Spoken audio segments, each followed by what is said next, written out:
लौकी छौंक दूंगी।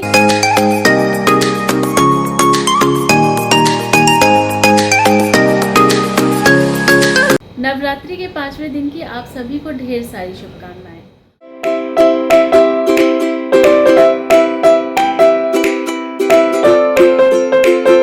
तो आज सुबह सुबह ना मीना ये उड़हल का फूल लेकर के आई मेरे पास और इसने दिया और कहने लगी कि भाभी ये देखो उड़हल का फूल खिला हुआ था, बहुत अच्छा लग रहा था, तो मैं तुम्हारे लिए तोड़ के ले आई हूँ, तुम ना पूजा में चढ़ा देना माता रानी को। और साथ में ये 2 कलियाँ भी लेके आई, तो कहने लगी कि ये 2 कलियाँ लेकर के आई हूँ, इसको आज रख देना और कल तक ये पूरी तरीके से खिल जाएंगी तो इनको भी चढ़ा देना। और तो देखो थोड़े फूल तो मैं अलग से अपने लिए ले आती हूँ, मतलब मंगा लेती हूँ या तोड़ लेती हूँ, लेकिन इतना मेरे लिए बहुत है कि कोई मेरे बारे में सोचता है कि हाँ चलो भाभी पूजा कर रही हैं तो उनके लिए हम फूल तोड़ करके ले आए, और ये बहुत बड़ी बात है, मतलब ये श्रद्धा वाली बात है। और ये देखो ये जो तांबे और पीतल के जो पूजा के बर्तन है ना, आजकल मैं इनको रोज़ ही पीताम्बरी से साफ़ कर रही हूँ। वैसे नॉर्मल डेज़ में ना मैं इनको 10 दिन पे या 15 दिन पे एक बार पीताम्बरी से साफ़ करती हूँ, लेकिन रोज़ क्या करती हूँ, विम बार हो गया और उसमें थोड़ा सा नींबू डाल दिया, तो ऐसे विम लिक्विड से भी साफ़ करती हूँ। तो रोज़ पीताम्बरी से साफ़ करने से ना बर्तन तो बहुत अच्छे शाइन हो जा रहे हैं, लेकिन मेरी हाथों की ना बहुत बुरी हालत हो गई है। मतलब ये नेल्स देखो कितने मतलब गंदे हो गए हैं, बिल्कुल कॉर्नर पे काले काले हो गए हैं। तो रोज़ मैं तो यही सजेस्ट करूँगी कि रोज़ ही आप पीताम्बरी से ये पूजा वाले बर्तन ना साफ़ कीजिए, रोज़ के लिए तो विम लिक्विड ही ठीक है, और 10 दिन पे 15 दिन पे या महीने भर पे एक बार आप पीताम्बरी से इसको साफ़ किया कीजिए। सो हेलो एवरीवन, मेरा नाम है प्रियंका और स्वागत है आपका मेरे नए व्लॉग में। आज है नवरात्रि का 5वां दिन और आज भी मैं डेली की तरह तैयार हुई, माता रानी के सारे काम किए और जो भी मतलब बर्तन से लेकर के और पूजा पाठ फूल वगैरह सब कुछ सारे काम वैसे ही निपटा है एज़ यूजुअल। और आज मैंने येलो साड़ी पहनी, साथ ही साथ माता रानी को ये येलो लहंगा पहनाया जो बहुत ही सुंदर है, और कुंदन वर्क के साथ तो ये बहुत ही सुंदर लहंगा डिज़ाइन हुआ है। तो ये सारे काम रहते हैं, पिछले दिन के जो फूल वगैरह होते हैं ना वो सारा कुछ समेटना। तो देखो पूजा में एक्चुअली इतना टाइम नहीं लगता जितना टाइम तैयारियां जो भी हैं पूजा से पहले वो करने में लगता है, लेकिन इन सब तैयारियों का भी ना एक अलग ही एक्साइटमेंट होता है। और यहाँ पे मैं एक बात ज़रूर कहना चाहूँगी आप सबसे कि मुझे अगर किसी के ऊपर सबसे ज़्यादा विश्वास है, किसी के ऊपर सबसे ज़्यादा भरोसा है, तो मुझे अपने भगवान के ऊपर सबसे ज़्यादा भरोसा है और सबसे ज़्यादा विश्वास है। और इस बारे में मैं बहुत ही लंबी चौड़ी सी लेक्चर दे सकती हूँ, एग्जाम्पल के साथ दे सकती हूँ, लेकिन फिर भी यहाँ पे शॉर्ट में मैं बतलाती हूँ आपको। तो देखो अगर कभी भी आपको ऐसा लगता है ना, एक शॉर्ट पीरियड पे आपको ऐसा लगता होगा कि नहीं ये चीज़ें हमारे साथ अच्छी नहीं हुई या ये चीज़ें नहीं होनी चाहिए थी हमारी लाइफ में, लेकिन जब आप कुछ टाइम के बाद पीछे मुड़ के देखोगे ना और सारी चीज़ों को सोचोगे डीपली, तो ऐसा लगेगा कि नहीं जो कुछ भी हुआ हमारी लाइफ में वो बिल्कुल परफेक्ट था और बिल्कुल ऐसा ही होना चाहिए था जो हमारे लिए सही था। तो इस तरीके से मैं तो यही लेकर के चलती हूँ और मैं इसी चीज़ों पे बिलीव करती हूँ। और मुझे ऐसा लगता है हमेशा कि भले ही एक शॉर्ट टाइम पे मैं थोड़ी किसी भी वजह से मैं कभी परेशान हुई हूँ या कुछ भी हुई हूँ, लेकिन जो भी कुछ मेरे साथ हुआ या भगवान ने जितना भी मुझे कुछ दिया वो मेरे लिए बहुत ज़्यादा है, बहुत ज़्यादा था और बहुत ज़्यादा हमेशा रहेगा। तो ऐसा मेरा सोचना है। और देखो चीज़ें जो होती हैं ना, कुछ भी अच्छी होती हैं बुरी होती हैं, वो एक क्षणिक होती हैं, वो थोड़े टाइम के लिए आती हैं और कुछ चीज़ें आपको सिखा करके जाती हैं, कुछ चीज़ें आपको समझा के जाती हैं, कुछ चीज़ें आपको सचेत करके जाती हैं। तो जो कुछ भी लाइफ में इंसिडेंट्स होते हैं ना, उनसे सबक लेते रहो और आगे बढ़ते रहो, यही लाइफ का एक रूल है। और एक कहते हैं ना कि God's plan is better than ours, तो इस बात को हमेशा माइंड में रख के चलो, और वो जो कुछ भी करेगा ना वो हमारे भले के लिए ही करेगा, ये हमें हमेशा याद रखनी चाहिए। तो हमेशा अपने भगवान पे विश्वास रखिए और अपने जो कर्म है ना वो करते चलिए, पॉजिटिव बने रहिए, पॉजिटिव ऑरा मेंटेन करिए और अपने आसपास के लोगों को भी ना इस तरह की अच्छी अच्छी पॉजिटिव बातें किया कीजिए। इससे क्या होता है ना, जब आप अपने आसपास के लोगों के साथ इस तरह की अच्छी अच्छी पॉजिटिव बातें करेंगे ना, तो आपके पास लोग बैठना चाहेंगे, आपको सुनना चाहेंगे।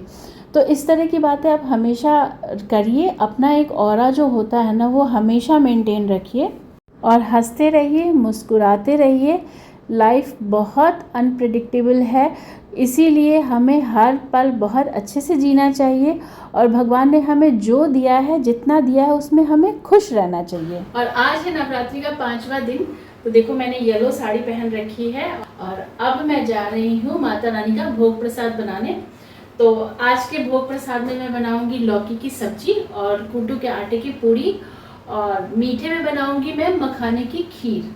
तो एक तरफ दूध रख दिया है उबलने के लिए, एक तरफ कढ़ाई रख दी है। सबसे पहले मैं लौकी छौंक दूंगी, उसके बाद मैं आटा गूंदूंगी और उसके बाद मैं पूड़ी बना करके फिर भोग लगाएंगे। और सारी प्रिपरेशन मैंने कर ली है। तो देखो लौकी भी कट करके रख दी है और थोड़ा सा मैं जब लौकी छौंकूंगी ना, तो उसमें अदरक और हरी मिर्च डालूंगी। पूड़ी का आटा गूंदने के लिए मैंने 2 आलू भी उबाल करके रखे हुए हैं। तो जब मैं पूड़ी का आटा गूंदूंगी ना, तब ये दोनों आलू उसमें मैश करके फिर आटा गूंदूंगी।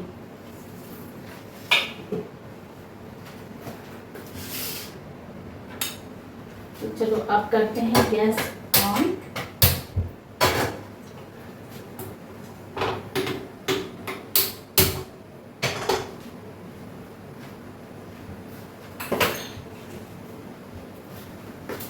और लौकी की सब्जी में बिल्कुल ज़रा सा तेल पड़ता है, तो बिल्कुल ज़रा सा हमने रिफाइंड डाला इसमें।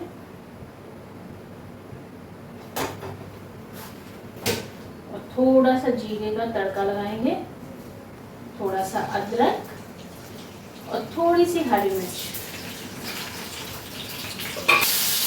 इसके बाद हमने इसमें बाकी डाल दिया।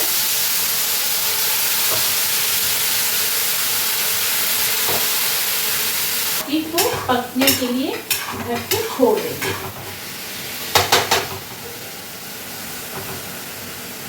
बस अब ये गैस धीमा करके लौकी को छोड़ देंगे, धीरे धीरे पकती रहेगी।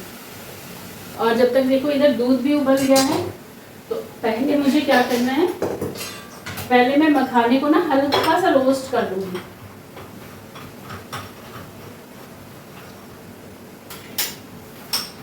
मखाने को हमें इसलिए रोस्ट करना है ताकि ये अच्छी तरीके से क्रश हो जाए। और याद रखिए, आपको मखाने का पाउडर नहीं बनाना है, आपको मखाने को सिर्फ क्रश करना है।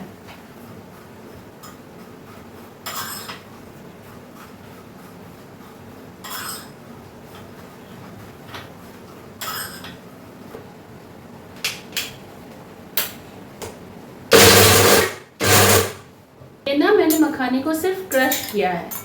अब मखाने को ऐड कर देंगे दूध में और बस इसे पकाएंगे।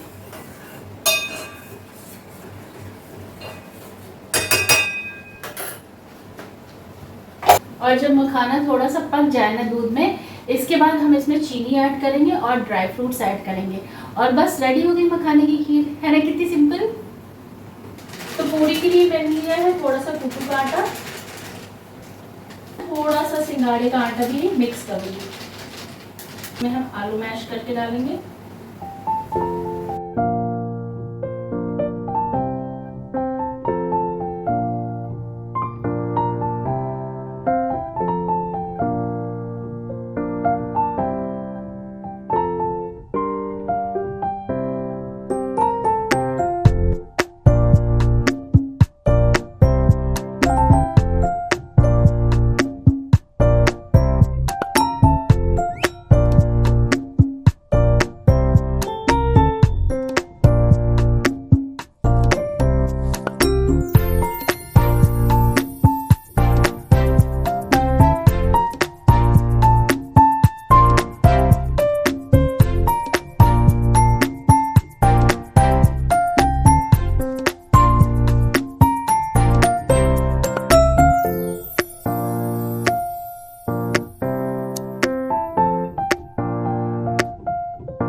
नवरात्रि के 5वें दिन की आप सभी को ढेर सारी शुभकामनाएं। और नवरात्रि के 5वें दिन हम देवी स्कंद माता की पूजा करते हैं।